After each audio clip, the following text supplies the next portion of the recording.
함께 나눌 오늘 말씀은 디모데후서 3장 10절로 17절까지의 말씀입니다.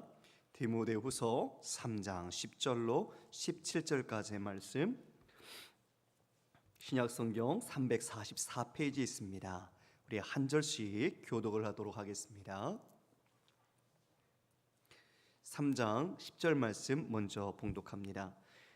나의 교훈과 행실과 의향과 믿음과 오래 참음과 사랑과 인내와 박해를 받음과 고난과 또한 안디옥과 이고니온과 루스드라에서 당한 일과 어떠한 박해를 받은 것을 내가 과연 보고 알았거니와 주께서 이 모든 것 가운데서 나를 건지셨느니라. 무릇 그리스도 예수 안에서 경건하게 살고자 하는 자는 박해를 받으리라. 악한 사람들과 속이는 자들은 더욱 악하여져서 속이기도 하고 속기도 하나니, 그러나 너는 배우고 확신한 일에 거하라. 너는 내가 누구에게서 배운 것을 알미요 또 어려서부터 성경을 알았나니 성경은 능히 너로 하여금 그리스도 예수 안에 있는 믿음으로 말미암아 구원에 이르는 지혜가 있게 하느니라. 모든 성경은 하나님의 감동으로 된 것으로 교훈과 책망과 바르게 함과 의로 교육하기에 유익하니, 함께 있습니다. 이는 하나님의 사람으로 온전하게 하며 모든 선한 일을 행할 능력을 갖추려 하게 하려 함이라. 아멘. 오늘 말씀 제목은 배우고 확신한 일에 거하라. 배우고 확신한 일에 거하라 라는 제목으로 여러분과 함께 말씀을 나누겠습니다. 성도 여러분, 우리가 지난주에 함께 말씀을 나눈 내용은 이 말세는 고통하는 때다라는 것을 함께 나눴습니다. 기억이 나십니까? 지금 바울이 디모데에게 말세가 이르는데 그때는 고통하는 때가 이른다. 그런데 그때에 두 가지의 가장 중요한 증상이 뭐였냐면, 첫 번째는 사랑이 왜곡된다는 거였죠.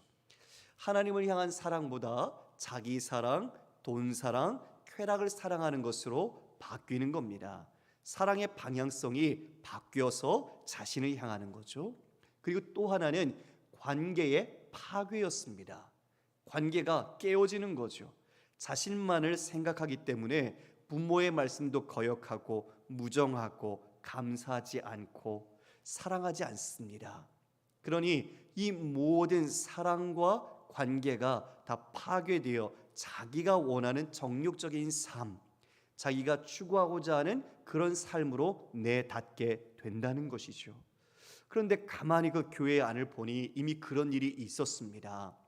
진리를 전한다고 하지만 거짓 교사들, 영지주의자 같은 그들이 이 사람들을 속여서 어떻게 했죠? 그들을 미혹시켰습니다. 그래서 바울은 이야기했죠.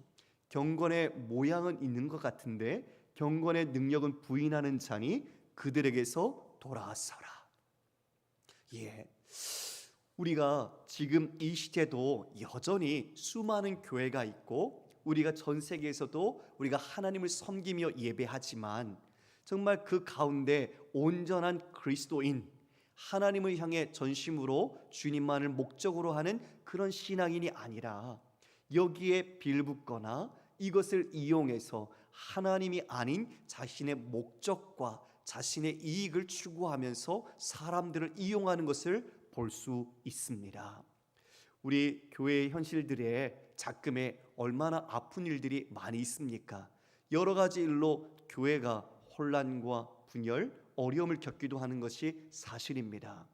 지상의 교회는 이와 같이 전투하는 교회, 온전한 교회가 아니지요. 천상에 있는 교회는 그와 같이 하나님의 은혜 안에서 하나가 되지만 우리는 기존의 죄인으로서 여전히 우리의 연약함과 결핍을 갖고 있는 이 성도들이 이처럼 서로가 하나 되어서 하나님을 섬기지 못하는 실존적인 우리의 문제들, 그리고 그 상처들이 있다는 것을 보게 됩니다. 바울은요, 그런 거짓된 교사들, 잘못된 진리를 훼손하는 자들에 반해서 자신의 모습을 이야기를 합니다. 진짜 경건함이 무엇인가? 하나님 주 예수 그리스도 안에서 살고자 노력하는 사람의 삶의 모습은 어떤 것인가? 이것을 오늘 이야기를 해줍니다. 그리고 그러한 경건함의 가장 중요한 기준이 무엇인가 우리에게 가르쳐 줍니다. 바로 성경입니다. 오늘 말씀 속에서 우리도 이 말세에 고통하는 때지만 우리의 믿음을 경건하게 어떻게 지켜갈지 말씀을 통해서 다시 한번 일깨움을 받는 은혜가 있기를 주님의 이름으로 축복합니다. 10절 말씀을 보면 나의 교훈과 행실과 의향과 믿음과 오래 참음과 사랑과 인내와 박해를 받음과 고난과 또한 안디옥과 이고니온과 루스드라에서 당한 일과 어떠한 박해를 받은 것을 내가 과연 보고 알았거니와 주께서 이 모든 것 가운데서 나를 건지셨느니라. 앞서 거짓된 교사들 얀네와 얀브레를 이야기하기도 했었죠. 그들은 파선한다. 그들은 부패한 자다. 그들은 진리를 전하는 것 같지만 결코 진리가 아니요 그들은 어리석음으로 끝나게 될 것이다 라고 이야기하면서 지금 자신이 경건함에 이르기 위하여 살아가는 그 삶에 나타난 모습들이 어떤 것인지 나열해서 이야기해주고 있습니다. 여러분, 나의 교훈이 무엇입니까? 바울이 가르치는 것이죠. 그 바울이 가르치는 것, 행실은 무엇입니까? 살아가는 방식입니다. 그리고 의향은 삶의 목적을 말하죠. 지금 내가 가르치는 것, 그리고 내가 삶을 살아가는 방식, 그리고 내 삶의 목적, 믿음과 오래 참음과 사랑과 인내, 박해를 받는 것과 고난, 이 모든 것이 경건한 자로서 주님 앞에서 몸부림치며 살아가는 자가 삶에서 드러나는 양상이라고 이야기해 주고 있죠. 앞에서 그 거짓된 자들이 이야기하는 그 다른 것들과 나열되었을 때 전혀 반대인 것을 보게 됩니다. 자기를 사랑하고 돈을 사랑하고 무정하고 부모를 거역하고 하나님보다 사랑을 더 쾌락을 더 사랑하는 그런 모습들과 지금 바울이 말하고 있는 삶의 목적과 교훈들은 전혀 다른 모습들로 비춰지고 있는 것이죠. 성도 여러분, 바로 바울은 경건한 삶의 모양은 이런 고난이 있다는 것을 우리에게 이야기해 주고 있습니다.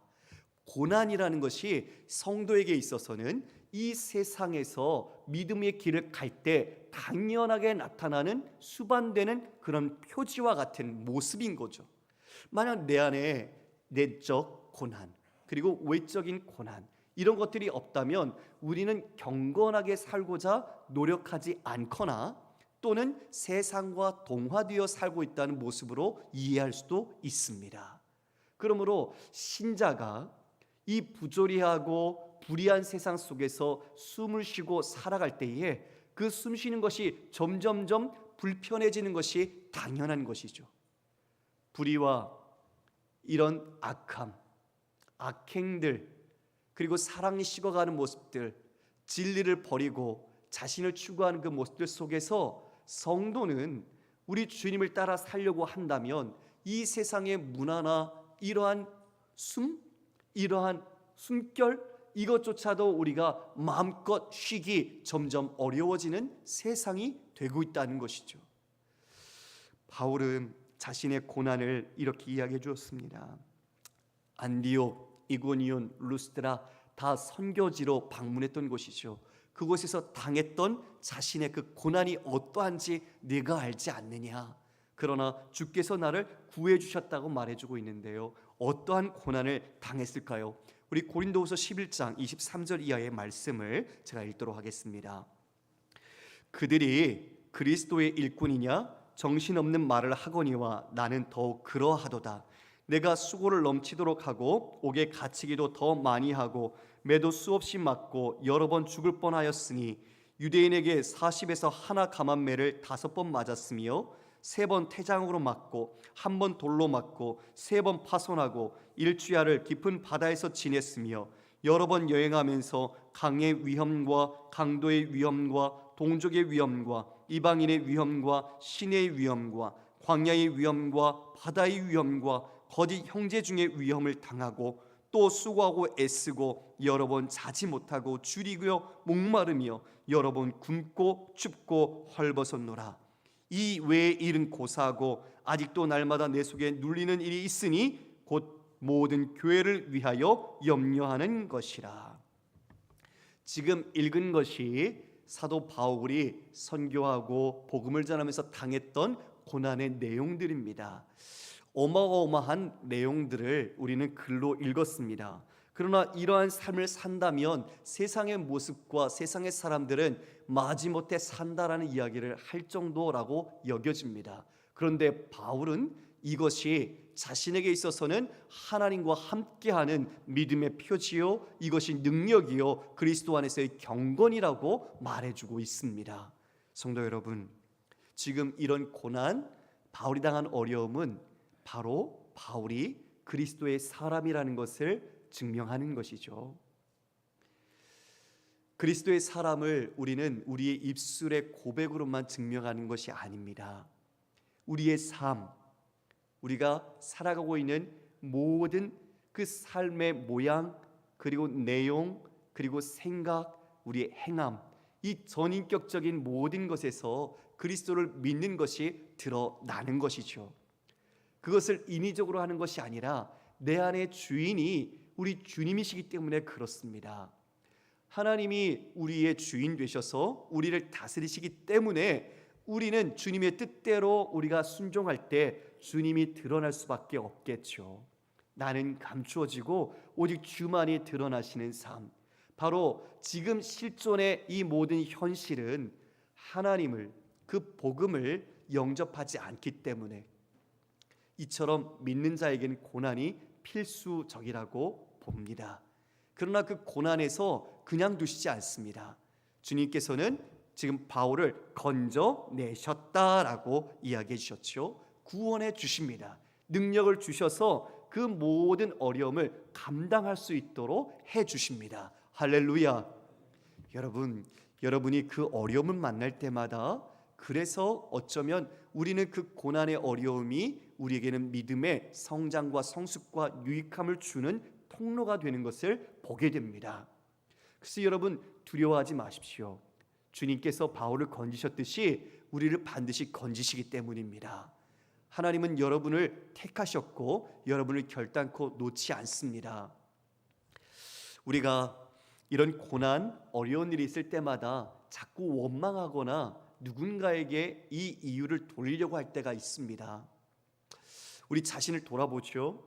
죄의 모습, 내 연약함, 우리의 부족함을 늘 깨닫습니다. 그런데 우리가 거기서 무너진다면 우리는 늘 겁니다. 왜냐하면 그것은 도덕과 윤리를 가진 사람들도 응당 자신에 대한 평가 속에서 그런 모습을 갖기 때문입니다. 믿음은 넘어진 그 자리에서 다시 예수 그리스도를 발견하고 다시 그 은혜로 일어서는 것입니다. 바로 그것이 우리 주님께서 우리를 늘 건져주시는 놀라운 은혜죠. 말씀을 통해서, 기도를 통해서, 그리고 우리의 사랑하는 성도들이 서로 위로하고 교제하면서 하나님의 사랑과 하나님의 은혜로 우리가 다시 일어설 수 있도록 해주십니다. 우리는 그것을 늘 경험하는 이 삶을 살아가게 되지요.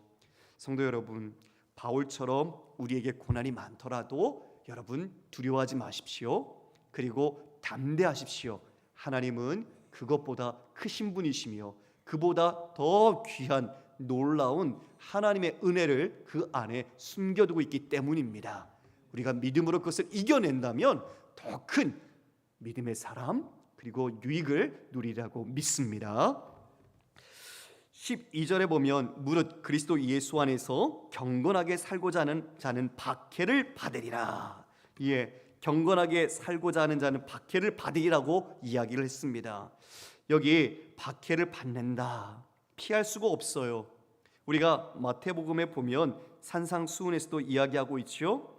의를 위하여 박해를 받는 자는 복이 있나니 천국이 그들의 것입니다. 의롭게 살고자 하는 자는 박해를 피할 수 없다는 것입니다. 이 세상이 그리스도와 적을 지고 있기 때문이죠. 그것을 요한복음 15장 18절에서 이렇게 말씀하고 있습니다. 세상이 너희를 미워하면 너희보다 먼저 나를 미워한 줄을 알라.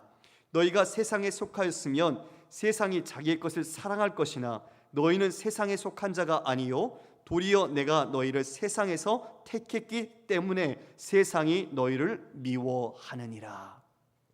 우리는 어디에 속했습니까? 우리는 하나님께, 그리스도께 속했지요. 세상은 자신의 편을 편지어서 그리스도를 대적합니다. 우리가 그와 같이 미움을 받는 이유는 주님께서 먼저 나를 미워한 것이다, 그리고 너희가 내게 속했기 때문에 이러한 미움을 받는 것이다 라고 말씀해 주고 있습니다. 우리는 그렇습니다. 세상에 속한 자가 아닙니다. 우리는 그리스도께 온전히 속한 믿음의 백성입니다. 그래서 하나님의 사람이라면 핍박과 환난은 필수 코스입니다. 그것을 외면할 수 없는 것이죠. 믿음의 외적 증거, 성도가 걸어가는 세상에서 드러나는 삶의 모습, 바로 그것이 환난, 핍박입니다. 주님 오시는 그날까지 우리가 경건한 모습과 중심을 가지고 산다면 우리는 그 길을 가야 합니다. 그리스도의 복음을 거역하는 악한 자들, 그리고 속이는 자들은 이 말세에 더욱 득세할 겁니다. 그들은 서로를 속이기도 하고 또 우리를 이처럼 경건한 모양이 있는 것처럼 들어와서 우리를 속이고 우리를 진리로부터 유리시키려고 할 겁니다. 성도 여러분, 그래서 우리는 정신을 바짝 차려야 합니다. 깨어 근신해야 합니다. 왜냐하면 늑대가, 이리가 양의 탈을 쓰고 우리에게 와서 이와 같이 우리를 넘어뜨리려 할 것이기 때문입니다. 우리가 말씀에 더욱 집중해야 하는 이유는, 말씀을 우리가 더욱 배워야 하는 이유는 바로 그 기준을 가지고 우리의 믿음을 지켜낼 수 있기 때문이죠. 지금 교훈하는 것, 바울이 가르치는 것, 그것은 바로 하나님의 말씀, 주님의 복음이었습니다. 그 복음을 위해 바울은 목숨을 걸었어요. 그 목숨마저도 잃을 뻔했지만 주님의 은혜와 보호심 속에서 건져냄을 받았습니다. 우리도 주님이 그와 같이 인도하시고 지켜주십니다. 주님이 이미 우리를 그 세상의 싸움에서 이기도록 승리를 성취하셨기 때문이죠. 할렐루야. 요한복음 16장 33절에 이렇게 말씀합니다. 이것을 너희에게 이르는 것은 너희로 내 안에서 평안을 누리게 하려 함이라. 세상에서는 너희가 환난을 당하나 담대하라. 내가 세상을 이기었노라. 할렐루야. 우리 주님께서 분명하게 내가 세상을 이기었다라고 말씀하십니다. 그 이김이 바로 우리의 이김입니다. 그래서 우리는 이미 이긴 자의 싸움을 하는 겁니다. 뱀의 머리는 깨졌고 그것은 곧 이제 죽게 될 것입니다. 마지막까지 발악은 하지만 우리는 이미 그 모든 승패에서 이겼다는 것을 알고 담대한 믿음 가운데 대처해 나가야 하는 것이죠. 믿음의 눈을 뜨고 복음의 가치를 아는 우리는 정말 예수님을 사랑할수록, 그리고 주님을 더 가까이 할수록 이 세상에서 어려움이 있습니다. 그러나 여러분, 수고하고 우리가 더 어려움을 당한다는 것은 그만큼 그곳에 가치가 있다는 것이죠. 다시요, 우리가 애쓰고 노력하고 더 많은 시간들을 쓰면서 우리가 수고한다는 것은 바로 그 일이 가치가 있는 일이라는 것을 말해줍니다. 맞지요? 여러분들이 이 세상의 어떤 가치, 그리고 세상에서 우리에게 줄 수 있는 것처럼 최고의 가치라고 여겨지는 것이 있어도 우리가 예수 그리스도와 그 복음을 위하여 이 고난을 무릅쓰는 것은 이 가치가 최고의 가치라는 것, 복음이야말로 그 어떤 것보다도 최상의 가치라는 것을 알기 때문입니다. 그것을 아는 자는 다른 것에 우리의 가치를 두지 않고 복음을 위하여 예수 그리스도 안에서 경건하게 살고자 노력하는 것이죠. 저는 기대하고 꿈꿉니다. 우리 사랑하는 성도님들이 신앙의 연조는 다르지만 우리가 이제부터라도 우리의 중심이 그리스도 안에서 내 자신에게 주신 모든 삶의 영역 속에서 주님을 사랑하고 주님을 드러내고 주님 안에서 닮아가는 우리가 되기를 원합니다. 그래서 세상 사람들 아니면 주변 사람들이 우리 영천교회 사람들을 보면 사람들이 진실해, 믿음의 사람이야, 예수를 따라, 이런 소문이 들기를 원합니다. 이것이야말로 가장 하나님께 영광 돌리는 그런 내용이 아닐까요? 우리 여러분의 각자의 그 삶의 중심이 비록 어려운 고난이 있지만 그것을 넘는 하나님의 위로와 힘 그리고 경건의 능력이 있다는 것을 기억할 때 우리는 이 길을 담대히 마주하면서 걸어갈 수 있을 것입니다. 그리스도인이 경건하게 사는데 지금 우리의 삶 속에 여러분이 어떤 어려움을 겪고 있는지 돌아보셨으면 좋겠습니다. 우리가 다니엘서를 보고 있잖아요. 금요 기도회 때 이 다니엘이 세 친구와 더불어서 왕의 진미 그 음식을 먹지 않기로 결단했습니다. 근데 여러분, 그 결단은 자신의 생명조차 내어놓는 결단이죠. 자신은 잡혀와 있는 상태의 신분인데 그 왕이 공급해 주는 것을 먹는다는 것 자체가 호의 아닙니까?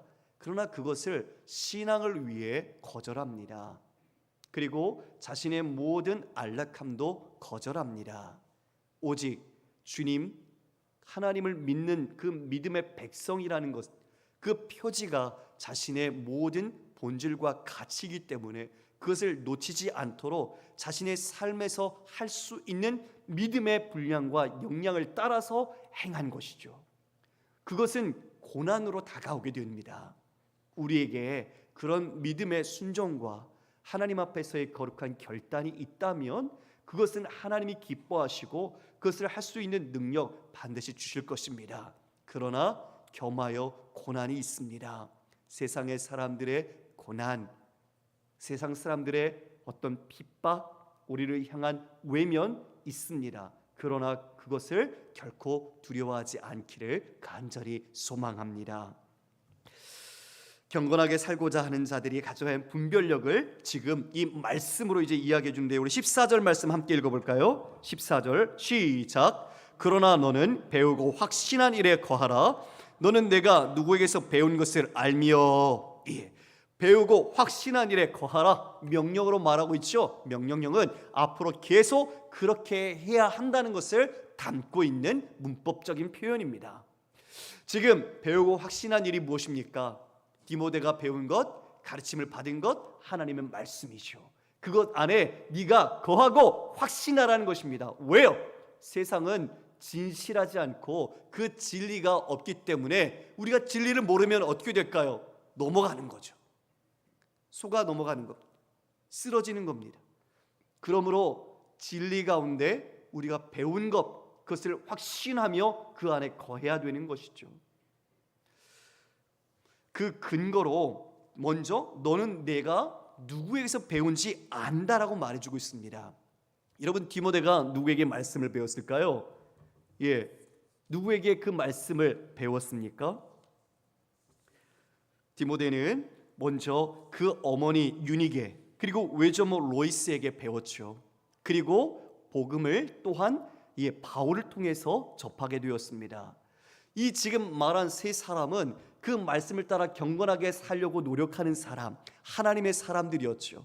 하나님의 사람이 전한 것들을 통해서 너는 그 말씀이 얼마나 참되고 그것이 중요하다는 것을 네가 알고 있지 않느냐, 이것이 첫 번째 확신의 근거입니다. 두 번째는 그 다음 절인데요, 15절 읽어볼까요? 시작. 또 어려서부터 성경을 알았나니 성경은 능히 너로 하여금 그리스도 예수 안에 있는 믿음으로 말미암아 구원에 이르는 지혜가 있게 하느니라. 내가 어려서부터 성경을 알았는데 그 성경에 무엇이 있는가? 예수 그리스도를 믿는 믿음으로 말미암아 구원에 이르는 지혜가 있다는 것을 내가 안다라는 것이죠. 여러분, 이 안다라는 것이 바로 확신을 주는 것입니다. 그 믿음에 대한 확신, 말씀에 대한 확신이 이 내 자신이 흔들리지 않는 굳건함을 주게 되는 것이죠. 그가 배우고 확신한 것, 곧 성경에는 예수 안에 있는 믿음, 바로 그 믿음으로 말미암아 구원에 이르는 지혜가 있다. 그 지혜는 예수를 믿을 때 그 믿음을 통해 주어집니다. 성경만이 예수님을 내 삶의 주인으로 모시고 그분을 따르는 십자가의 삶을 살아가는 것, 그래서 세상을 이기고 구원 얻는 참 지혜가 있다는 것을 우리에게 말씀해 주고 있죠. 성경 밖에서는 구원을 얻을 지혜가 없습니다. 여러분, 다시요, 성경 밖에서는 이 세상 누구도 구원을 줄 수가 없습니다. 말씀이 우리에게 믿음과 구원을 이루게 하는 지혜를 줍니다. 그러므로 지금 이 두 가지, 내가 누구로부터 배운 것을 알고 말씀 속에 구원에 이르는 지혜가 있다는 것을 내가 확신하고 믿기 때문에 너는 흔들리지 말아라라고 이야기해 줍니다. 배우고 확신한 일에 거하라는 것이죠. 성경에 대해서 그 다음에 부연하여 설명을 해주고 있습니다. 여러분 보십시오. 16절 말씀입니다. 모든 성경은 하나님의 감동으로 된 것으로 교훈과 책망과 바르게 함과 의로 교육하기에 유익하다. 모든 성경은 하나님의 감동으로 되었다. 거기 풋노트에 보면 또는 영감이라고 되어 있죠. 이것에 대해 설명을 좀 드리겠습니다. 영감이라는 것은 숨결을 불어넣는 겁니다. 하나님께서 하고 숨을 내뱉는 것, 이것을 영감, 숨결, 호흡이라고 표현하죠. 인스피레이션이라고 영어 단어에서도 번역하기도 하고 하나님의 breathe라고도 이야기를 합니다. 숨결입니다. 이것처럼 이 말씀에 하나님께서 숨을 불어넣으신 겁니다. 하나님의 그 뜻이 무엇인지 성경의 저자들에게 영감을 주셔서 그들이 각각 다른 시대 그리고 다른 환경에서 자랐지만 성령, 하나님의 영이 그들을 감동하셔서 하나님의 인격과 하나님의 사역을 통해 하나님이 이루시고자 하는 구원이라는 주제의 일관성을 가지고 기록한 것이죠. 성경은 40여 명의 기자들, 성경 기자들이 있습니다. 그리고 성경은 1500여 년 동안 기록이 되어 왔습니다. 그 모든 수많은 저자들과 그리고 시간 속에서 하나님은 각 사람을 선택하시고 그 사람이 갖고 있는 지식 그리고 경험, 그 시대적 환경 속에서 하나님께서 성령으로 그에게 이 모든 것을 감동받아서 기록하도록 한 것이죠. 그러니까 기계적 영감설처럼 우리가 왜 받아쓰기 하는 것처럼 문자를 불러주셔서 이 저자들이 기록한 것이 아닙니다. 우리가 사복음서를 보더라도 한 사건에 대해서 각각의 저자들마다 다른 관점과 다른 모습들이 비춰지고 있지 않습니까? 그것이야말로 그 각 사람이 그 내용을 보고 진실하게 기록했다는 것을 입증해 주는 거죠. 마치 그 사람들이 이것이 진실인 것처럼 자기적으로 조작을 했다면 서로 말을 맞춰서 똑같은 소리를 냈을 겁니다. 그러나 하나님께서는 그 사람들에게 성령을 통해 보게 하시고 느끼게 하시고 하나님의 뜻을 깨닫게 하셔서 그들이 그와 같이 성경을 기록한 것이죠. 이 모든 것이야말로 하나님의 뜻, 우리를 향한 구원의 계시가 담겨 있습니다. 그래서 그 유익함에 대해서 첫 번째로 이야기하기를 그것은 교훈에 유익하다라고 말해주고 있습니다. 교훈에 유익하다. 교훈, 성도들을 가르치는 것이죠. 하나님의 권위와 능력을 가진 성경은 성도들을 구원의 믿음으로 인도하기에 가장 유익한 것입니다. 그래서 우리는 가정에서 그리고 우리 공동체에서는 성경을 가르쳐야 합니다. 특히 우리 어린 자녀들일수록 더욱 성경을 가르쳐야 합니다. 성경의 교훈이 그들에게 있어서 하나님과의 올바른 관계를 맺고 삶에 대한 목적을 설정해 주는 놀라운 능력이 되기 때문이죠. 두 번째로는 책망에 유익하다고 말합니다. 여러분, 책망은 우리가 무엇인가 잘못했을 때 꾸짖는 것이죠. 그런데 우리가 개인적인 감정으로 꾸짖으면 오히려 그 서로의 관계가 소원해지고 서로가 상처를 받는 경우가 있습니다. 그래서 우리는 책망할 때에 하나님의 말씀, 성경의 바탕을 두어야 부작용이 없고 바르게 교정할 수 있습니다. 그래서 우리 자녀들에게도 성경을 통해서 권면하십시오. 잘못된 것, 부족한 것, 실수하고 넘어진 것도 있으면 성경을 통해서 이야기하십시오. 우리가 자칫 우리의 감정과 내 마음에 있는 분위기를 따라서 이야기할 때 오히려 좋은 이야기라도 그것이 오히려 더 반발을 불러일으키는 것을 보지 않습니까? 말씀을 통해서 사랑 가운데 우리가 책망할 때 그 책망을 통해 온전한 교정을 받을 수 있으리라고 믿습니다. 세 번째는 바르게 하기 위해 유익하다라고 말합니다. 책망은 좀 부정적인 거라면 바르게 하는 것은 긍정적인 것이죠. 잘 커가기 위한 거죠. 구원의 길을 바르게 가게 하기 위해서 안내하는 것, 그것이 무엇이 한다고요? 성경이 한다는 것입니다. 그 성경을 우리가 읽어야 합니다. 성경을 많이 묵상해야 합니다. 그때 내 안에 성령께서 주시는 말씀의 찔림과 책망과 바르게 함과 교훈이 있다는 것이죠. 우리가 그것을 느껴야 합니다. 말씀을 읽을 때 글자만 아니면 책장만 넘기는 게 아니라 그 말씀이 내 삶의 모습을 거울처럼 비춰보게 하고 내 영혼의 상태가 어떤지 반추할 때 우리는 책망이 주님의 말씀 가운데 받아들이고 또 그 말씀에 합당하게 내 삶을 바르게 교정하고 그리고 그 말씀의 가르침을 따라 우리가 순종하는 것입니다. 그것이 은혜입니다. 네 번째는 의로 교육하기에 유익하다고 합니다. 바르게 사는 것이요, 올바르게 살기에 유익하다라고 말해주고 있습니다. 여러분, 누구와 올바르게 사는 걸까요? 하나님과 올바르게 사는 거죠. 아까 바울이 당했던 고난들 여러 가지로 열거했잖아요. 그런데 그 앞서 거짓 교사들이 사랑에 왜곡시켰고 관계를 파괴했지만 바울이 당하고 있는 고난들은 그 안의 내용을 보십시오. 무엇을 위해서 고난당하고 있습니까? 주님을 사랑해서 고난당하고 있는 거죠. 주님을 사랑하기에 그 모든 어려움을 감내하고 있는 겁니다. 그리고 또 뭡니까? 주님과의 관계를 그 주님 안에서, 예수 그리스도 안에서라는 바울이 늘 강조하는 그 말처럼 그 안에 관계로 굳건하게 있기 위해서 그 고난을 당하고 있는 거예요. 바로 그것이 의로 교육하는, 주님과 우리가 함께 올바른 믿음의 관계 속에서 살아가기에 유익하다고 이 성경이 그야말로 유익을 준다고 말하고 있습니다. 그러니 가정에서 우리 부부 사이도 그렇지만 우리 부모와 자녀 사이에 얼마나 말씀으로 이야기를 나누고 있습니까? 삶의 이야기만 혹시 나누고 있지는 않으세요? 우리 한번 돌아보십시오. 내가 정말 자녀들에게 이 하나님의 말씀을 얼마나 전하고 그리고 함께 나누고 있는가? 그리고 그 말씀으로도 나를 비춰보면서 내 자신의 연약함도 가족과 함께 나누고 있지 않는지 그걸 한번 좀 보셔야 될 것 같습니다. 우리는 다른 말 하지 맙시다. 세상처럼 세상 사람들이 가는 이야기는 우리 입에서 거두고 우리 주님의 그 말씀과 경건함을 따라 살기 위해서 이 하나님의 말씀을 우리가 함께 우리 모든 가족들과 이웃들과 나눌 수 있기를 간절히 축원합니다.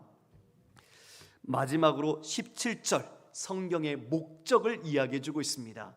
우리 17절 함께 읽도록 하겠습니다. 이는 하나님의 사람으로 온전하게 하며 모든 선한 일을 행할 능력을 갖추게 하려 함이라. 말씀을 읽는 건 어떤 사람으로 온전하게 한다고요? 하나님의 사람. 예, 맞습니다. 너 하나님의 사람아, 바로 우리지요. 하나님의 사람은 말씀을 듣습니다. 말씀으로 삽니다.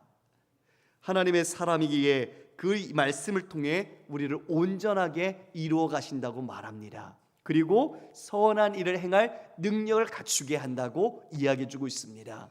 선한 일, 세상에 선행, 좋은 일, 남을 돕는 일 무엇일까요, 여러분?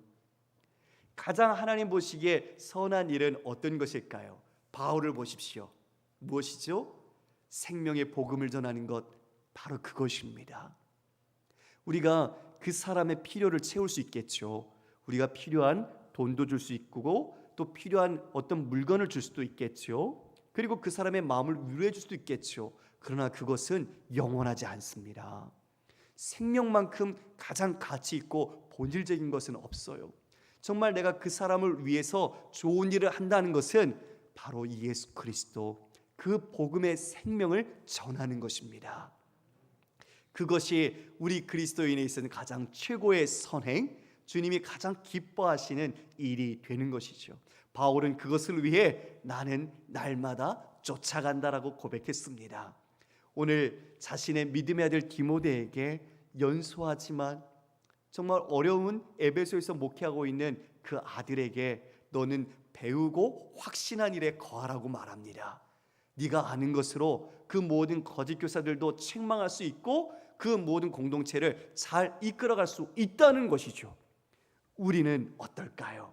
우리의 가정, 우리의 삶은 어느 기초 위에 서 있습니까? 배우고 확신한 일에 거하고 계십니까? 아니면 날마다 내 마음을 사로잡고 있는 일에 내 마음이 흔들리고 계십니까?